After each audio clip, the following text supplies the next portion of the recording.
Hey YouTube, how's it going? I'm doing a little practice session at home today and felt like filming some of this. I have a recital coming up in a couple weeks. I'm performing Concertino Basso. It's a really great bass trombone classical piece that I have performed before. I played in a couple auditions, but with any piece I've always gone back to suss out a lot of different things. So I'm just working on this about 4-bar phrase. My original tempo that I'm working up to is 144. What I'm doing is I'm slowing it down to a really slow pace to get the nooks and crannies, the articulation, the tuning, things like that. But I'm going to start at 100 beats per minute and work my way up to 144. And you'll kind of hear each time I go through a different tempo. I'm always thinking about what I did slower, because slowing things down really makes you think about the fundamentals, the articulation, the tuning, things like that. So I'm going to start at about 100 beats per minute now. It's just about a 4-bar phrase.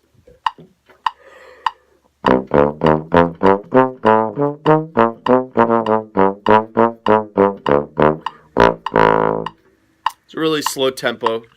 That's all I'm working on right now.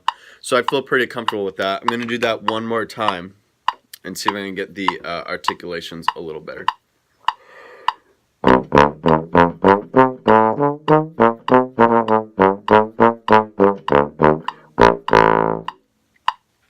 Okay, I feel good with that, so I'm going to move it up to about 112.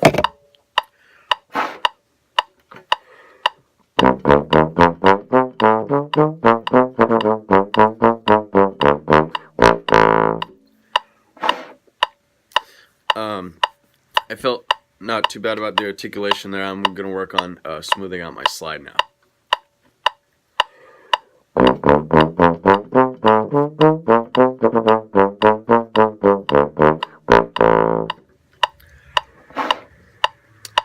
I'm going to do that one more time at 112. I'm going to focus a little more on the time this time.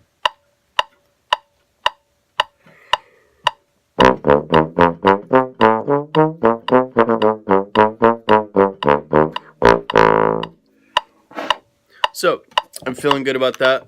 My original tempo I'm working up to is 140, so I'm going to move it up to 120 now. So getting to a bit of a more fast tempo.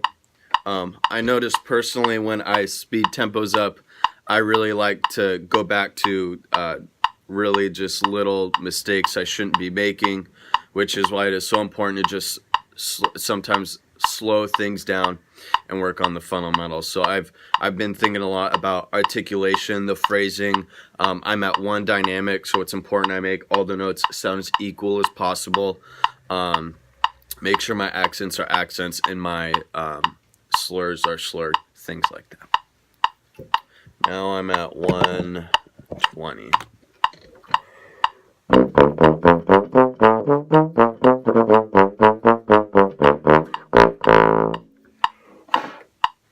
Alright, I felt pretty good about that. I'm going to do it again.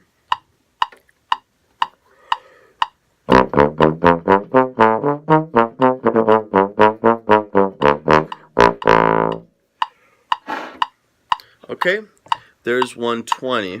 So I'm working my way up to around 144. So I'm going to move up to 132.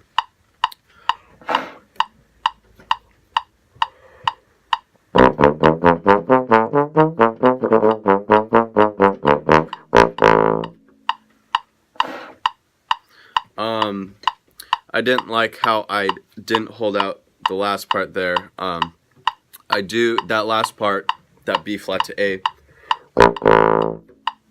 It's short, long, so that's just something like picky that I have to be careful about when I'm doing it at a slower tempo. So when I'm working my way up, I can think about all those things.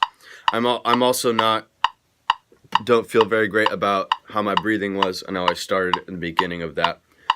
I'm trying to hold that phrase all the way through until I get to that last part there, and take a big breath for those last 2 notes. I also have to remember that I'm at mezzo forte the whole time, so I have to make it sound equal.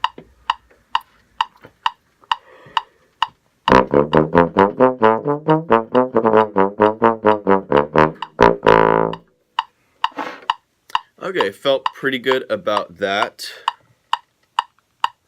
Now here's my original tempo putting everything together.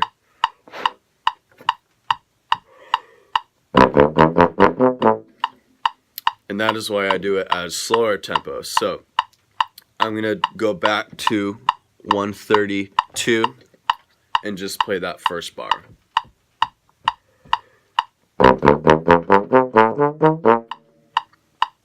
Okay, now I'm going to speed that back up to 142.